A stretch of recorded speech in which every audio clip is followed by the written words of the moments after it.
Olá, que bom que você está aqui conosco para juntos estudarmos mais uma vez a Palavra de Deus. É muito bom podermos contar com a sua presença, com a sua audiência, pois aqui é um espaço onde nós abriremos a Bíblia e estudaremos um pouquinho da vontade de Deus para cada um de nós. Eu não sei se você já passou por alguns momentos de dúvida, de sofrimento, de passar por alguma tempestade onde você teve dúvidas se deveria continuar apegado a Deus. Portanto, fique conosco. Está começando o programa da oração, o seu programa de estudo da Bíblia.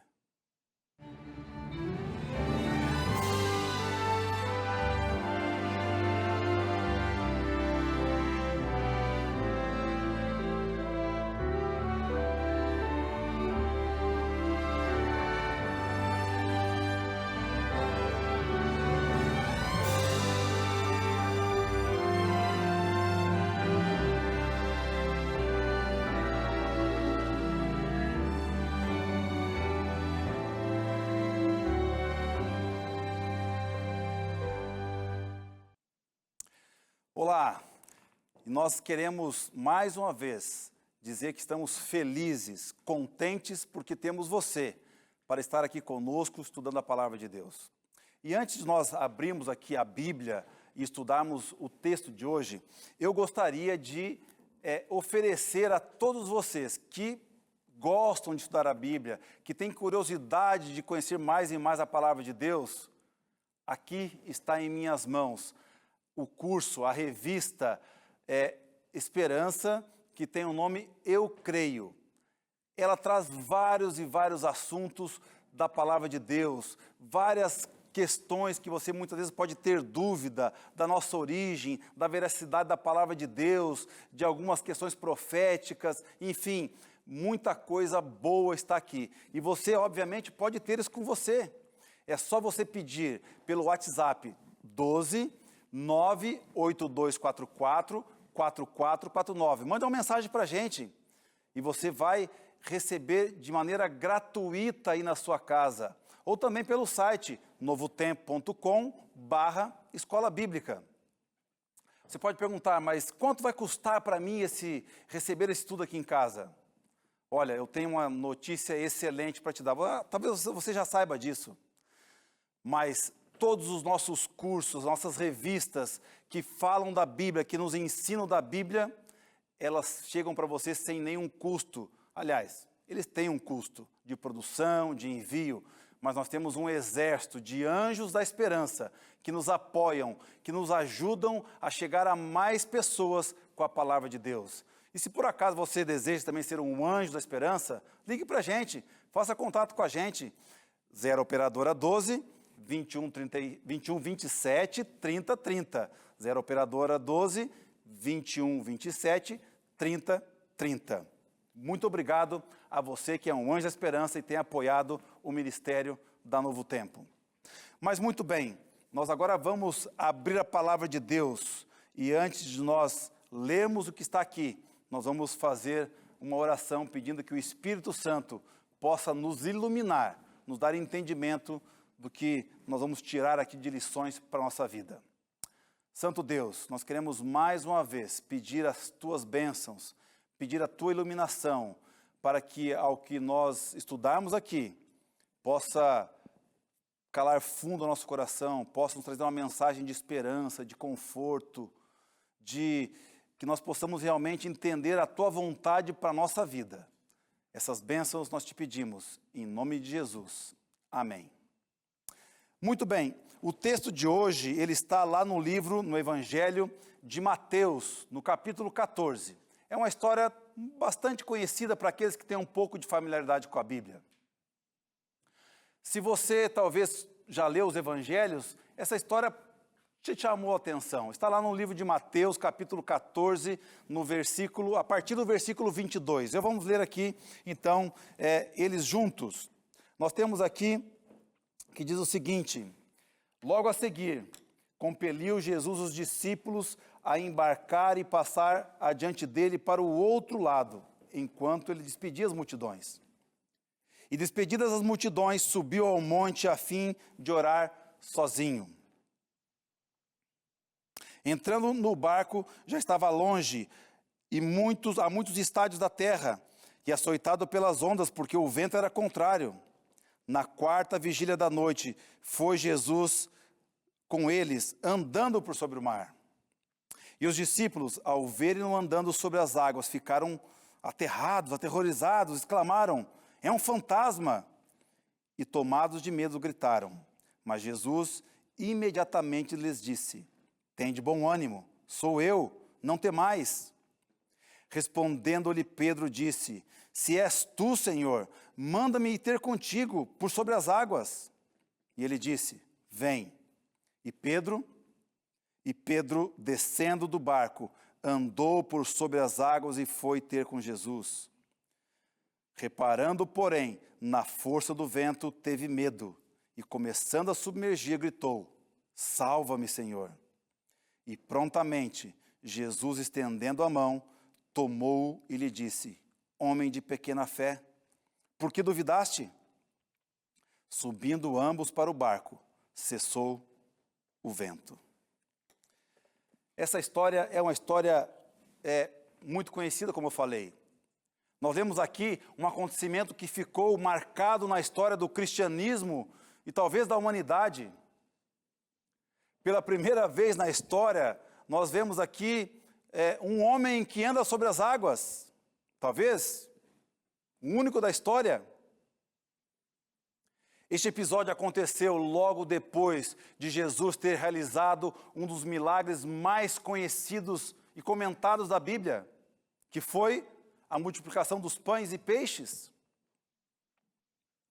Logo depois desse acontecimento, esse milagre marcante no ministério de Jesus, onde ele alimentou aquela multidão com poucos pães e poucos peixes, os discípulos seguiram então para o outro lado do mar da Galileia. E Jesus, ele ficou para trás. Ele precisava ficar um pouco sozinho. Ele precisava ficar um pouco a sós com seu pai. Ele queria orar. Mas o relato nos conta que algo aconteceu. Uma tempestade. Mesmo o mar da Galileia sendo, na verdade, um grande lago, era comum acontecerem algumas tempestades com ondas que podiam, às vezes, chegar até 2 metros. Isso acontecia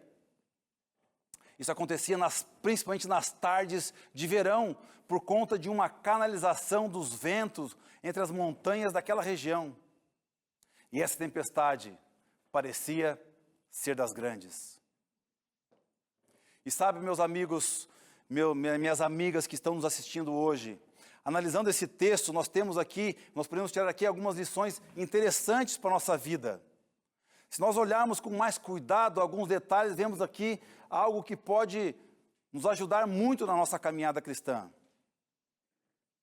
Sabe que, se nós olharmos essa história, nós vemos que aqueles discípulos estavam ali enfrentando uma tempestade que estava talvez ali trazendo algum risco para a vida deles, né? Eles tinham ali algum temor, mesmo eles tendo alguns ali sendo experientes pescadores. E sabe que uma das lições que eu tiro desse texto é que muitas vezes, mesmo nós sendo, ou eles ali sendo discípulos próximos de Jesus, enfrentando tempestades. Veja, nós às vezes achamos que por nós estarmos próximos com Jesus, por termos uma comunhão com Jesus, por irmos na igreja, por sermos talvez fiéis na nossa maneira de pensar com Deus, nós não teremos tempestades. Mas aqueles discípulos eram próximos de Jesus, eles estavam ali há pouco tempo atrás, eles estavam com Jesus naquele milagre maravilhoso, e agora estavam ali no meio daquele mar, enfrentando uma tempestade. É interessante notar que mesmo quando eles estavam ali dialogando com Jesus, perguntando quem ele era, porque eles não o reconheceram a princípio, mesmo naquela hora a tempestade ainda continuava. A tempestade não tinha passado. Então, meu amigo, minha amiga, talvez você está passando por alguma tempestade na sua vida e pensa, é que eu estou muito longe de Jesus. Talvez Jesus não se importe muito comigo, mas a experiência daqueles discípulos nos mostra que mesmo eles estando próximos de Jesus, mesmo eles sendo discípulos amados de Jesus, eles enfrentaram dificuldades. Um outro aspecto no texto que nos chama a atenção é quando eles estavam ali com medo, quando eles estavam ali receosos, gritaram aterrorizados, Jesus diz para eles: não temas. Sabe, meus amigos e minhas amigas, sempre que nós sentimos medo, Jesus terá um não temas. Jesus terá um não temas. Alguns estudiosos da Bíblia contaram, deram o trabalho de contar. Hoje é fácil de contar aí, com a inteligência artificial, com, enfim, com a tecnologia, mas contaram que na Bíblia existe 366 vezes a expressão não temas. 366 vezes na palavra de Deus, não temas. Isso pode parecer até coincidência ou não, porque nós temos aqui um não temas para cada dia do ano. Olha só que fantástico. Um outro detalhe intrigante dessa experiência dos discípulos é que eles pensaram que Cristo era um fantasma. Uau! Como assim? Eles estavam ali há pouco tempo com Jesus, eles tinham familiaridade com Jesus. Tudo bem que já era noite, estava chovendo, uma tempestade se armando no mar, e se estava chovendo, provavelmente não existia luz ali da lua ou das estrelas, estava escuro. Mas eles não reconheceram o Mestre, mas ele estava lá. Sabe que, às vezes, nós em meio a nossas tempestades, nós não conseguimos enxergar Jesus, mas podemos ter certeza que ele estava lá. Agora, outro detalhe, que às vezes em meio a tantos problemas, nas tempestades que nós enfrentamos na vida, também vimos coisas que não existem, assim como os discípulos viram naquela ocasião. Eles acharam que era um fantasma, olha só. Sabe que às vezes, no turbilhão de problemas da nossa vida, nós acreditamos no que não deveríamos acreditar. Nos magoamos com pessoas que às vezes querem nos ajudar. Enfim, também muitas vezes nós vimos fantasmas. Fantasmas, onde não tem. Será que você está passando por algum momento complicado na sua vida? Será que você está passando por alguma situação em que você está vendo coisas que não existem? Está pensando em coisas que não pode acontecer? Sabe, meus amigos, isso eu diria que é humano, é normal, mas nós podemos ter certeza de que é Jesus que está guiando as coisas. Assim como naquela ocasião era Jesus, não era um fantasma que estava lá junto aos seus discípulos. E eu gostaria também de analisar aqui um aspecto e destacar desse relato a maneira que que Jesus agiu com Pedro quando ele estava afundando e pediu socorro. É algo que me chama muita atenção, essa parte do relato. Pedro, aquele discípulo confiante que pediu a Jesus para que ele andasse por sobre a água, que colocou o pé na água, que estava andando sobre as águas. Uau! Que acontecimento fantástico! Os seus colegas estavam ali olhando para ele. E Pedro começa a afundar e pede socorro. Pedro grita: Jesus, salva-me. Sabe o que a gente poderia talvez esperar de Jesus aqui? Alguns puxãozinhos de orelha em Pedro. Antes de fazer qualquer coisa, Jesus poderia dizer: Pedro, para aí. Você não confia em mim? Você tem dúvidas de que eu posso trazer você até mim sobre as águas? Olha só você afundando aí, que vergonha. Mas não. Antes de repreendê-lo, primeiro Jesus o salvou. Antes de repreendê-lo, primeiro Jesus o salvou. Sabe, meus amigos, minhas amigas, assim Jesus age conosco até hoje. Sabe que às vezes nós não entendemos essa maneira de agir de Jesus. Como pode eu, sendo um pecador, eu fazendo coisas erradas, eu sendo o que sou, Jesus ainda estende a mão para me salvar?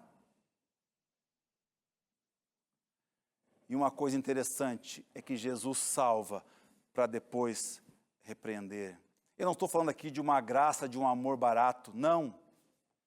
Mas de alguém que te ama e quer te salvar. Porque quando Ele salva, quando Ele toca na gente, quando Ele te abraça, Ele também te transforma. As suas mudanças serão a consequência de você aceitar essa salvação e esse amor de Jesus. Me faz pensar também que assim nós deveríamos agir com pessoas que têm enfrentado tempestades. Sabe que às vezes nós somos muito bons para repreender, aconselhar, corrigir, mas não estendemos a mão para salvar as pessoas que precisam, como representantes de Jesus que nós somos. Um outro aspecto, um outro ponto que eu gostaria de analisar é a atitude de Pedro.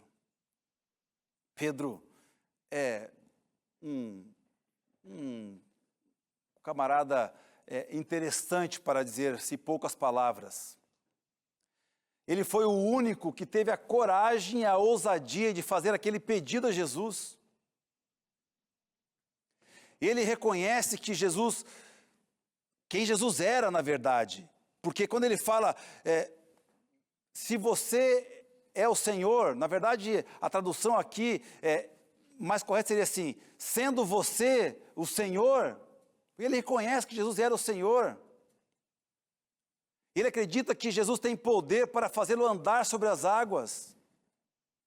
Olhando para essa atitude, talvez nós pudéssemos concluir, que fé enorme tem Pedro.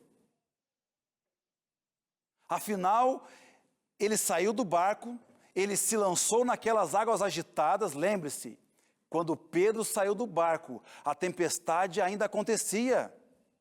A tempestade ainda continuava, os fortes ventos, as ondas. Será que eu e você teríamos essa coragem de fazer algo que ninguém tinha feito até então?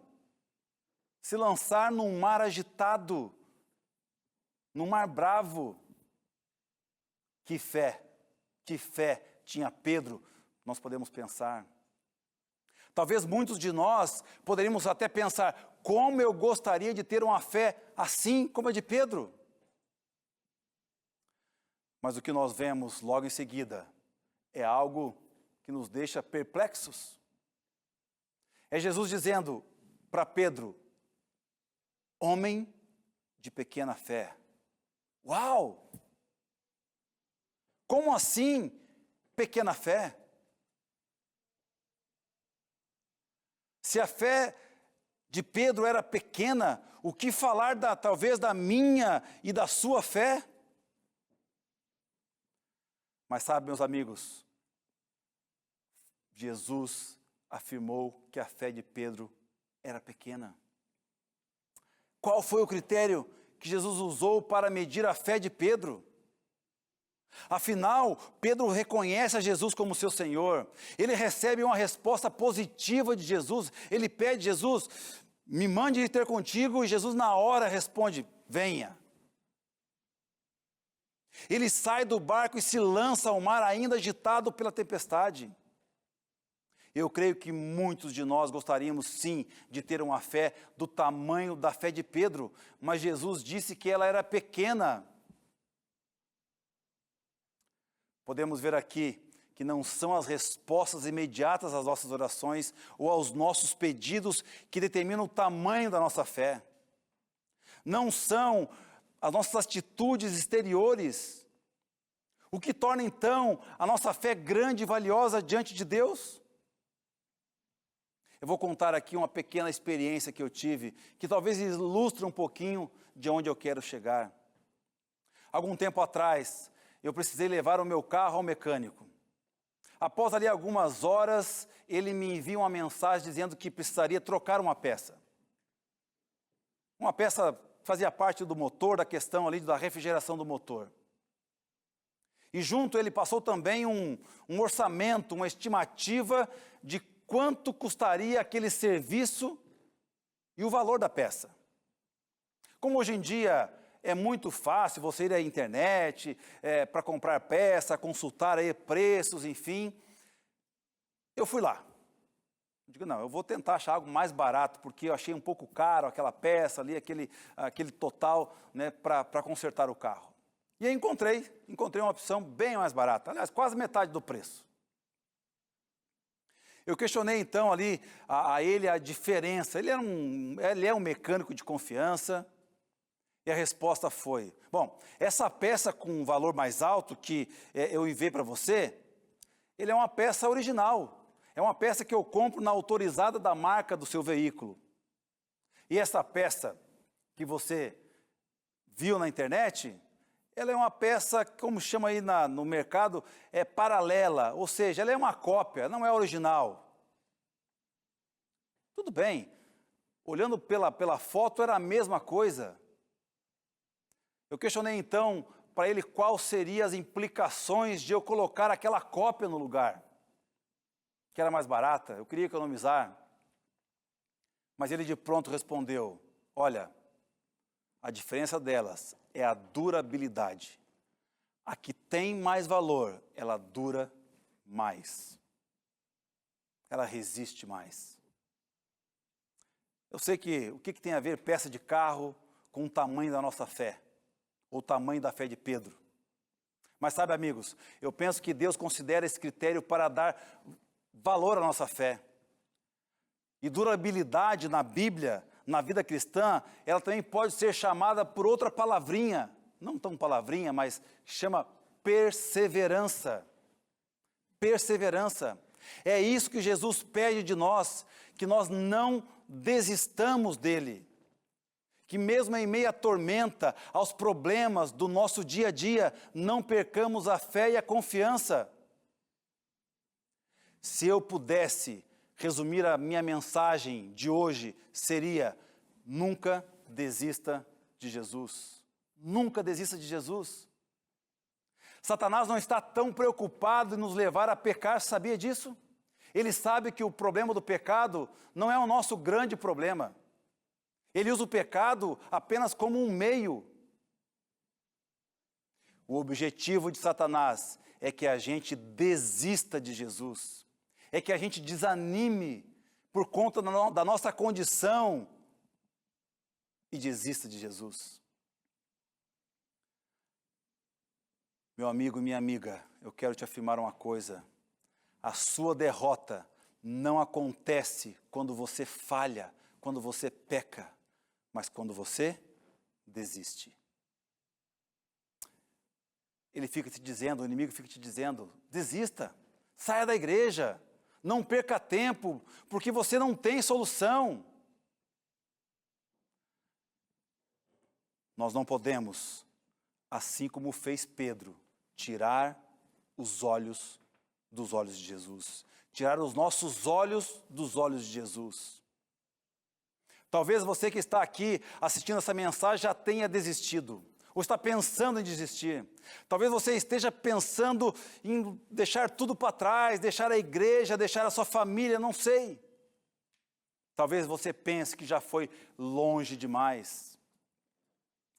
Como já falei aqui, eu não quero te vender uma graça barata, mas, meu amigo, nenhum lugar que você esteja é tão longe que a graça de Jesus não possa te alcançar.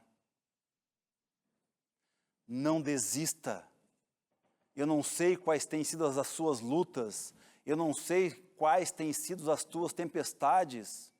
Talvez é no aspecto financeiro, de saúde, de família, eu não sei, mas é uma tempestade. Vocês têm visto problemas, fantasmas, você tem afundado e pensa muitas vezes em querer desistir. Não faça isso. Jesus, Ele está com a mão estendida para você como estava para Pedro. Bastou Pedro estender a sua mão, que ele voltou a submergir, voltou a sair da água e entrou no barco com Jesus. O livro de Romanos, no capítulo 8, diz que nenhuma condenação há para aqueles que estão em Cristo Jesus. Qual tem sido a sua experiência com o amor e o perdão de Deus? Experimente esse amor, experimente esse perdão. Ah, mas eu já estou longe demais, eu faço muita coisa errada, a minha vida é um lixo. As mudanças na sua vida, elas serão consequência dessa sua escolha, de escolher estar ao lado de Jesus, de não desistir de Jesus. Ah, meu amigo, se você tivesse a ideia do tamanho do amor e da graça de Jesus, você não ficaria em dúvida por nenhum momento. Mas talvez eu esteja falando aqui para alguém que está no fundo do poço, está com dúvidas de que Jesus não irá mais alcançá-lo por conta da sua condição. Eu quero te afirmar mais uma vez, Jesus chega até onde você está, estende a mão e te salva. Porque Jesus, assim como fez com Pedro, primeiro salva, depois ele transforma. Depois ele dá um puxãozinho de orelha, depois ele nos corrige no nosso rumo. Mas primeiro, Jesus salva. Eu quero, nesse momento, te convidar para orar comigo. Eu quero orar por você que está talvez passando por esse vale da indecisão, por esse vale da dúvida, de que se Deus realmente te ama ao ponto de te resgatar onde você está. Eu vou orar com você. Santo Deus, eu não conheço aqui a todas as pessoas que estão nos assistindo aqui nesse momento. O Senhor conhece a cada uma delas e também conhece o coração. Por isso, Senhor Deus, toque na vida de cada uma, de cada um, onde eles estão. Talvez lá no fundo do poço, enfrentando dificuldades e tormentas, tempestades na vida. Mas assim como o Senhor fez com Pedro, lá naquele mar, que o Senhor agora estenda a mão para cada uma delas e salve-a, Senhor. Salve-a pelo teu amor, não pelo nosso merecimento, mas salve a cada um de nós, Senhor. Nós confiamos nos teus méritos, nós confiamos na tua graça, nós confiamos na tua misericórdia. Por isso, Senhor, nós nos entregamos em tuas mãos. Toca a nossa vida, transforma o nosso coração e nos faz novas criaturas para que possamos aguardar a volta de Jesus e esse novo reino, esse novo mundo. Por isso, toque na vida de cada telespectador aqui. É o que nós te pedimos. Em nome de Jesus. Amém. Quer conhecer mais a palavra de Deus? Peça o seu guia de estudos. Eu creio. Guia de estudos Eu Creio. Faça contato conosco e você terá totalmente sem custo para você este guia. Que Deus te abençoe, que Deus possa te dar uma ótima vida ao lado de Jesus.